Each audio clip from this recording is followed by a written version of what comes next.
প্রবাস থেকে ফিরে নিজের ছোট ভাইয়ের প্রেমিকাকে বিয়ে করে ফেললেন বড় ভাই। ছোট ভাই থাকতে চাচ্ছে না বাড়িতে, এ নিয়ে বিশাল গন্ডগোল এবং এলাকাতে হয়েছে চাঞ্চল্যের সৃষ্টি। আমরা এই বিষয়টি আপনাদের বিস্তারিত জানানোর জন্য তাদের কাছে যাব, চলুন আমার সাথে। আচ্ছা, আপনি তো সেই প্রবাসী বড় ভাই। হ্যাঁ আপনি বিদেশ থেকে এসে আপনি বিয়ে করে ফেলেছেন। হ্যাঁ বিয়ে করছি।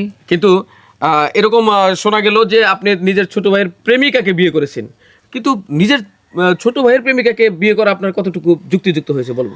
আসলে আমি আগে জানতাম না, এখন হলো সত্যটা প্রমাণ পাইছি।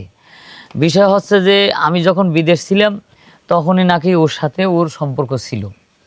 তো আমাকেও কোনো কিছু জানায় নাই, বা আমার শ্বশুরবাড়ির লোকজনও জানায় নাই, আমার বউ জানায়নি, বা ও আমার কোনোদিন কিছু কয় নাই। কিন্তু আমি যেদিন বিয়ে করবে যাই সেদিন ও আমার বিয়েতেও গেল না। তখনই আমার কেমন জিনিস সন্ধ্যা হলো। আমরা এত কইলাম, অনেক দিক কইলাম যে কী সমস্যা হয়েছে, ও কোনো কিছু কয় না, না কয় অন্যদিকে চলে গেল। তো তখনই আমার সন্ধ্যা একটু একটু করে হইলো। তারপরে যখন বউ নিয়ে আসলাম, বউ দেখতে আসলো না, অনেকদিন বাইরে 5-7 দিন ধরে বাইতে আসলো না। তারপরে যদিও বাইরে বসে, ওই দেখা যাচ্ছে যে আমার বউ দেখলি ও চলে যায় একপালি। আর খাবার দিলি ও দেখা যায় উঠে চলে যায়, আমি খাবির বসি। এভাবে হঠাৎ করে মনে করেন যে দীর্ঘদিন আমি এগুলি ফলো করতে করতে একদিন হাতে নাতে দড়িয়ে ফেলা দিলাম যে তার সাথে তার একটা সম্পর্ক ছিল। আর যখনই মনে করেন যে সম্পর্ক হয়েছে। আচ্ছা, আপনি হাতে নাতে ধরলেন বলে তার সাথে কি তার কোনো অনৈতিক কোনো মন্দ কিছু কি দেখেছেন আপনি? অনৈতিক কিছু দেখি নেই, কারণ আমার ভাই ওই ধরনের লোক না। ওদের মধ্যে একটা মনে করেন যেটা আবেগীয় কথাবার্তা শুনেছিল, ঠিক আছে। আচ্ছা, আমি মেনে নিলাম আপনি বিষয়টা জানতেন না, আপনি না জেনে তা ছোট ভাইয়ের প্রেমিকাকে বিয়ে করেছেন, কিন্তু আপনি যাকে বিয়ে করেছেন প্রিয় দর্শক, তার তো জানার কথা। আচ্ছা, আপনি তো জানতেন যে আপনি কাকে ভালোবাসেন, আপনি ওনার ছোট ভাইকে ভালোবাসতেন, তাহলে ওনাকে বিয়ে করার সময় এই কথাটা আপনি ভুলে গেলেন কেন? না, আমিও তো তখন জানতাম না যে হ্যাঁ ছোট ভাইও, ঠিক আছে। তো মানে আমি যখন বিয়ে করে এই বাড়িতে আসলাম তখন দেখলাম যে সে, পরে হচ্ছে আস্তে আস্তে সব কিছু জানাজানি হয়েছে। তো আমার কথা হচ্ছে এখন সে সম্পর্কে আমার দেবর হয়। আমি চাই না যে আমার হাজবেন্ডের রেখে আমি আমার দেবরের সাথে কোনো সম্পর্ক রাখি, তবে আমি আমার হাজবেন্ডকে নিয়ে ভালো থাকতে চাই, এটাই আমার কাছে শেষ কথা। কিন্তু এখানে কিছু মনে না করে আমার একটা প্রশ্ন রয়েছে, সেটা হচ্ছে আপনি আপনার হাজবেন্ডকে নিয়ে ভালো থাকতে চান, তাহলে আরেকটা ছেলেকে মানে প্রেমের জালে ফাঁসিয়ে বা তার সাথে প্রেম করে তাকে ঠকানোর কি খুবই না না, দরকার আমি ছিল? তার কোনো প্রেমের জালে ফাঁসাইনি, ঠিক আছে। তবে সে মানে এই বাড়ি থেকে যে আমার বাপের বাড়ি বিয়ের প্রস্তাব দিছিল, তো আমার বাপের বাড়ি রাজি হয়েছিল না, কারণ ও কোনো ইনকাম করে না, তার কোনো ইনকাম সোর্স নাই। তবে ওর সাথে আমার বিয়ে দিয়েছে, আমার ফ্যামিলিগতভাবে বিয়ে হয়েছে, আমি ভালো আছি, সুখী আছি, এইটুকু আমার কাছে শেষ। আমি আর কিছু বলতে চাই। আচ্ছা ঠিক আছে, তাহলে আমরা ওই ছেলেটার কাছে যাওয়ার আগে তার মাকে জিজ্ঞেস করি, আপনার ছেলে যে এরকম একটা মেয়ের সাথে প্রেম করতো আপনি জানতেন না? না রে বাজান, অহন বিয়ার পরে সে জানলাম ঘটনা। অহন পোলাই কোথাছে বাইতে নিয়ে যাইব গা বেরিয়ে।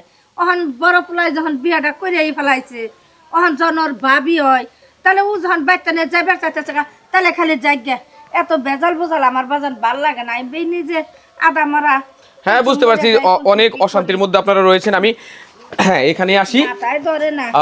আপনি তো ওই মেয়েটাকে মানে আপনার ভাবি এখন বর্তমান যিনি তাকে খুব ভালোবাসতেন, আপনার বড় ভাইয়ের সাথে বিয়ে হয়ে গেছে, এখন আপনি এই ব্যাগ বোঝকা নিয়ে কোথায় যাচ্ছেন? আমি যে যার সাথে সম্পর্কটা করতাম সে আমার বর্তমানে এখন ভালো, তার লাগে দীর্ঘ অনেক বছর সম্পর্ক করছি।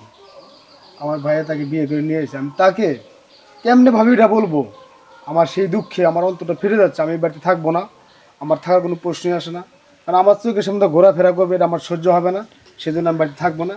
আর তার বাপ মার কাছে বিয়ের প্রস্তাবটা দিয়েছিলাম, তখন আমি বেকার ছিলাম, কাজকাম করতে পারি নাই, সেজন্য তার বাপ মাই আমার বিয়ে দেয়নি। আমার ভাইয়া বিদেশ থেকে আইসে কথা বলছে, তারপরে আমার ভাইয়া যে প্রস্তাব দিয়েছে ও বাপ মাই সব গেছে, যার পরে সে এই বাড়িতে আসছে।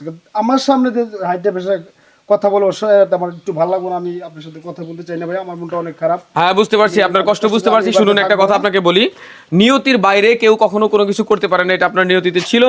এখন আপনার এটা মেনে নেওয়া ছাড়া আমার দৃষ্টিতে বা আমাদের দর্শকের দৃষ্টিতে আর কোনো উপায় নেই। প্রিয় দর্শক, যে কোনো কাজ করার সময় আমাদের একটু চিন্তা ভাবনা করে করা উচিত। যে ছেলেটা ভালোবেসেছিল একটু মেয়েকে, বড় ভাইয়ের সাথে বিয়ে হয়ে গেছে, তার খারাপ লাগা স্বাভাবিক। আমরা যাকে ভালোবাসবো তাকে প্রাণ দিয়েই ভালোবাসবো, এবং ভালোবাসাটা যেন অবশ্যই শুদ্ধ থাকে।